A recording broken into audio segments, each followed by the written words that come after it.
Engineer అక్కడ ఎందుకుంటున్నారు? Sir ఆయన అక్కడంతా సూపర్వైజ్ చేయాలి, అందుకే అక్కడున్నారు. షోకాస్ నోటీస్ ఇచ్చాం, ఆయన ఆన్సర్ చెప్పలేదు. ఏరియా ఇంజనీర్కు పై అధికారి అయ్యండి కూడా మీకు ఈ విషయాలు తెలీదా? లేదు, నేనే అన్ని పర్సనల్గా సూపర్వైజ్ చేయాలంటే కుదరదు. I'm the in-charge of the whole city. మీ పోస్ట్ పేరేంటి?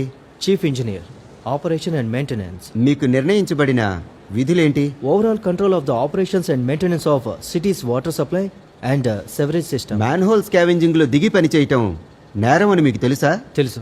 పోయిన సంవత్సరం ఒక చెన్నైలోనే మురుగునీటి కాలువల్లో మ్యాన్ హోల్స్ లో శుభ్రం చేయడానికి దిగిన 15 మంది చనిపోయారు. అవన్నీ మా కాంట్రాక్ట్ లో ఉండే జోన్స్. మరి ఆ కాంట్రాక్టర్స్ మీద ఎలాంటి యాక్షన్ తీసుకున్నారు? ఆ కాంట్రాక్ట్ లో ఉండే జోన్స్ లో జరిగిన విపత్కర సంఘటనలకు వారి పనితీరు మాత్రమే కారణం అనడానికి ఎలాంటి ప్రూఫ్ లేదు.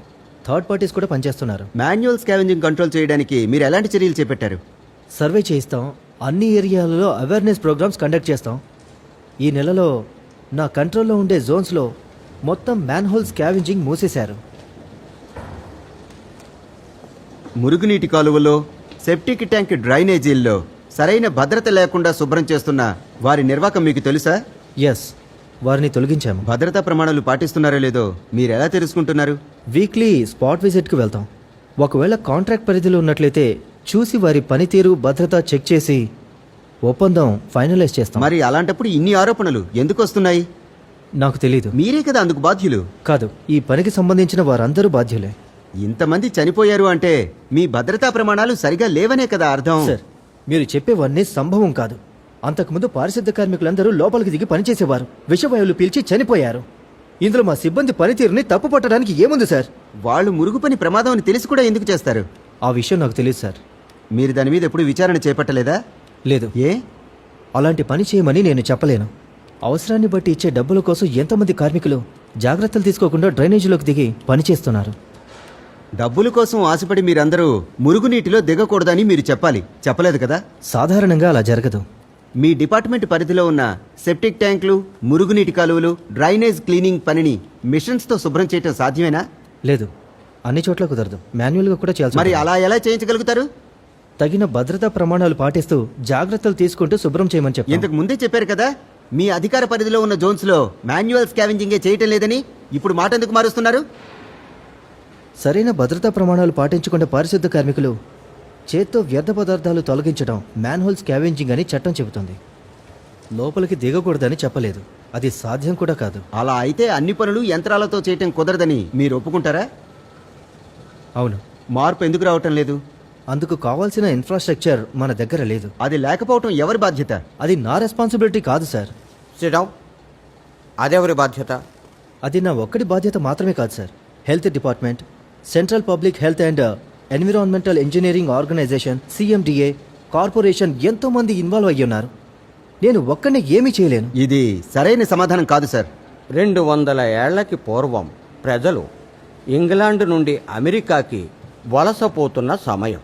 అప్పుడు ఎక్కువగా పోకరాట ఆడుతుండేవారు. అదేంటంటే పేకాట్ లాంటివి. అందులో అప్పుడప్పుడు వాగ్వివాదాలు జరుగుతుండేవి. కొన్నిసార్లు కొట్లాటలు కూడా జరుగుతుండేవి. ఒక ప్లేస్లో కూర్చుని నెక్స్ట్ ఎవరాడాలో తేల్చడానికి ఆ ఆటగాడి చేతిలో ఒక పొడవైన పీడి ఉన్న కత్తిని పెట్టేవారు. ఒకవేళ ఆటగాడు ఆడలేను అంటే అలాంటప్పుడు ఏం చేసేవారు అంటే టక్కున ఆ కత్తిని తీసి పక్క ఆటగాడి చేతిలో పెట్టేవారు. అప్పటి నుండి పాసింగ్ ద బక్ అనే ఫ్రేజ్ వాడుకలోకి వచ్చింది. కాలక్రమంలో పదవిలో ఉన్న అధికారులంతా తమ మీద వచ్చిన అభియోగాలు, ఆరోపణల నుండి తప్పించుకోవడానికి ఈ ఫ్రేజ్ను ఉపయోగించుకుంటున్నారు. ప్రస్తుతం ఈ కేసులో అదే జరుగుతోంది. Each one is trying to pass on the buck from one person to other. నగరం మొత్తంలో ఎంత నీరు వినియోగం అవుతోందో, మురుగు నీరు ఎంత బయటకు పోతోందో తెలిసిన పెద్ద ప్రభుత్వ అధికారి ఈయన. సెప్టిక్ ట్యాంక్ డ్రైనేజీల్లో, మురుగునీటి కాలువల్లో ఎంతమంది చనిపోయారో అది వీరి నిర్లక్ష్యం మరియు పొరపాటు వల్లే అనడానికి ఆధారం పార్ట్ 1 మరణం. ఇది culpable homicide not amounting to murder అనేది కాదు సార్. ఒక పక్క విస్తరిస్తున్న నగరంలో ప్రజా అవసరాల కోసం ఏర్పడిన మురుగునీటి కాలువలు ఇన్ని ఉండేవి కావు. ఇంకో పక్క మురుగునీటి కాలువలు సుమారు 20-30 సంవత్సరాల నుండి, ఇంకా చెప్పాలంటే 50 సంవత్సరాలకు ముందు నుంచి ఉన్నవి కూడా ఉన్నాయి. 30 సంవత్సరాల ముందు ఈ నగర జనాభా ఎంత, ఇప్పుడు ఉన్న మహానగర జనాభా ఎంత అని పోల్చి చూస్తే 100 మంది నివసించే చోట ఇప్పుడు 500 మంది నివసిస్తున్నారు. మురుగునీటి కాలువలు మాత్రం పాతవే ఉన్నాయి, ప్రజావసరానికి తగినట్టుగా లేవు. తుప్పు పట్టిపోయిన పైపుల్లో పగుళ్లు ఏర్పడతాయి, కొన్ని చోట్ల పగిలిపోతాయి. అవి పగిలిన చోట రోడ్లపై ప్రవహిస్తూ ఉంటాయి.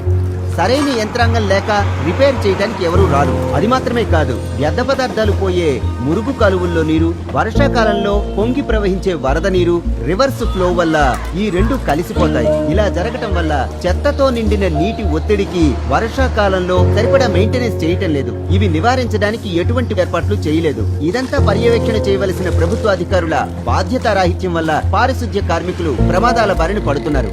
ఇలాంటి పరిస్థితుల్లోనే పార్థిపన్ మరణించాడు. భవిష్యత్తులో పార్థిపన్ మరణానికి కారణమైనటువంటి సంఘటనలు మళ్లీ జరగకుండా నివారించడానికి, పారిశుద్ధ్య కార్మికుల ప్రాణాలు రక్షించడానికి సరైన ఒక చట్టాన్ని అమలు చేయాలి. ఆర్గ్యుమెంట్ పూర్తయిందమ్మా, ఇక తీర్పు కోసం ఎదురు చూడాలి. జడ్జి గారు మనకు ఫేవర్గానే ఉన్నట్టున్నారు.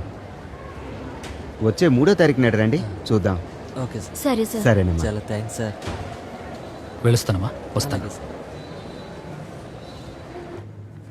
హే, భలే ఉందే. పనికి పోతున్నావని మనోళ్ళు చెప్పారు. నేనేం చేయాలో చెప్పండి.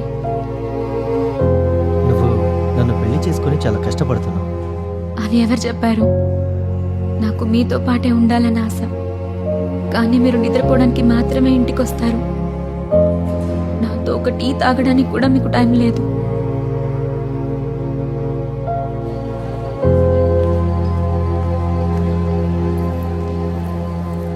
మీ పిల్ల పేరు? కారుణ్య. తీర్పు 3వ తేదీ వస్తుందన్నారు. మ్మ్. జడ్జి గారు కూడా మన వైపే ఉన్నారట. మీకు నేను థ్యాంక్స్ చెప్పాలి.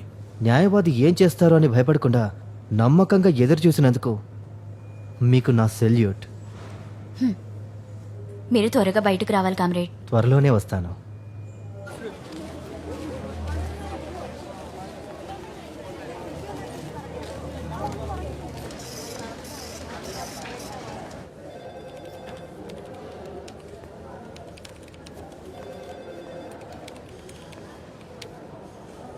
అమ్మా, పిఎఫ్ డబ్బుల కోసం వచ్చాను. అమ్మా, పిఎఫ్ డబ్బుల కోసం వచ్చాను, కొంచెం చూసి చెప్పమ్మా. ఆయన సార్ ఈరోజు సురేష్ సార్ లీవ్లో ఉన్నారు. సార్. కొంచెం ఈ ఫైల్లో సైన్ చేస్తారా? సరే డేవు. సార్, ఏంటి? పిఎఫ్ డబ్బుల కోసం వచ్చాను సార్. పేరేంటి? ఇంద్రాణి. నంబర్? 782 సార్.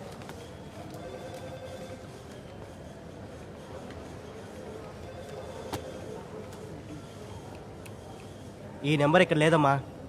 ఎప్పటి నుంచి చేస్తున్నావు? 10 సంవత్సరాల నుంచి చేస్తున్నాను. ఏ జోను? 13 సార్.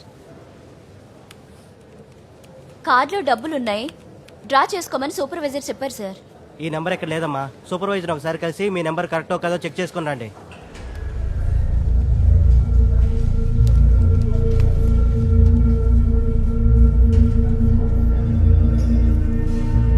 ఏంటమ్మా నువ్వు ఇంకా ఇక్కడే నిల్చున్నావు?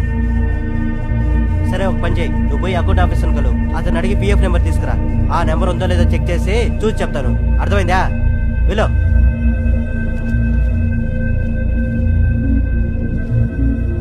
సరే సార్.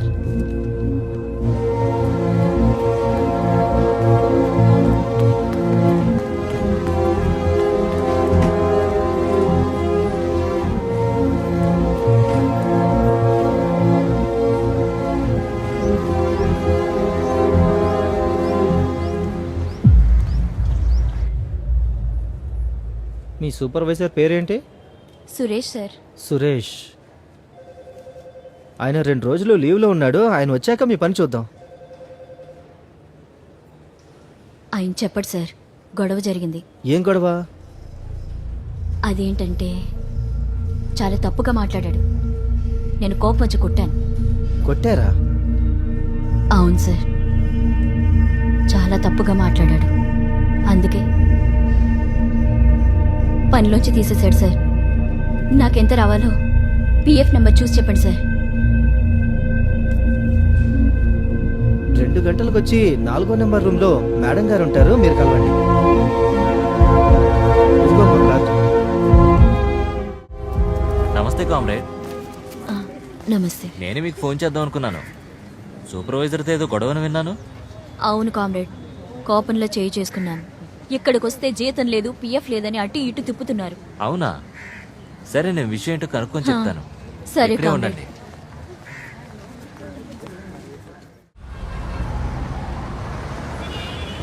పర్లేదులే కామ్రేడ్, తొందరగా తగ్గిపోతుందిలే. మేము బాగా ఎంక్వైరీ చేశాం కామ్రేడ్. నేను కంప్యూటర్ రికార్డ్స్ అన్ని స్వయంగా చెక్ చేసి చూశాను. రికార్డ్స్లో మీ తోటి సిబ్బంది వివరాలన్నీ సరిగ్గానే ఉన్నాయి. ఒక్క మీవి తప్ప ఎవరో కావాలనే డిలీట్ చేసి ఉంటారు కామ్రేడ్.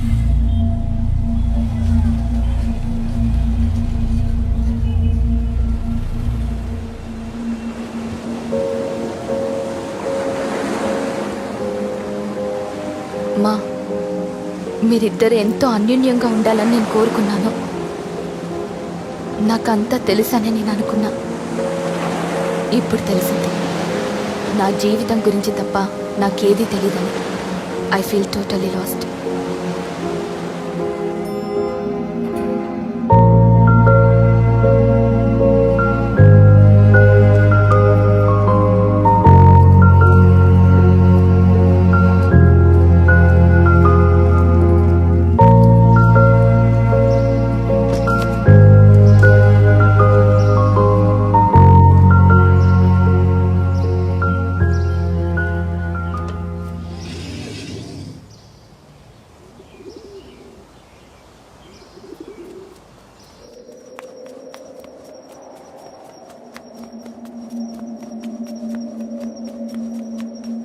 రేపు తీర్పు వస్తుంది పార్తి.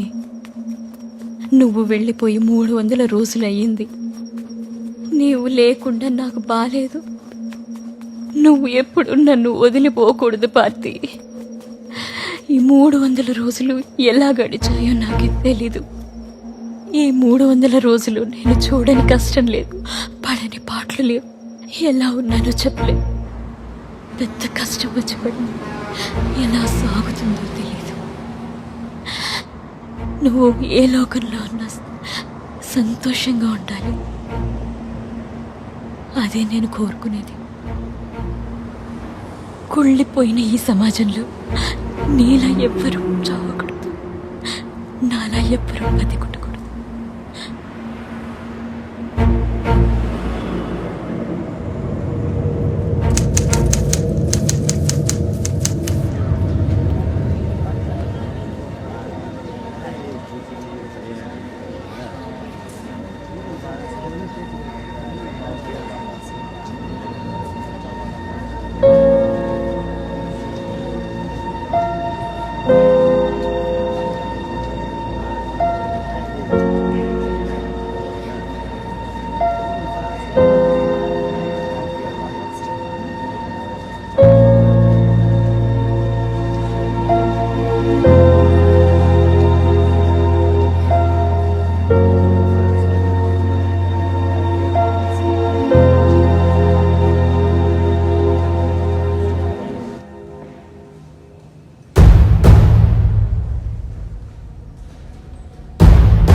తరతరాలుగా ఈ సమాజంలోని నియమ నిబంధనల్ని మా అధికార బలంతోటి, అగ్రవర్ణ కులంతోటి ఈ నేర అభియోగాల నుండి మమ్మల్ని మేమే విడుదల చేసుకుంటున్నాం.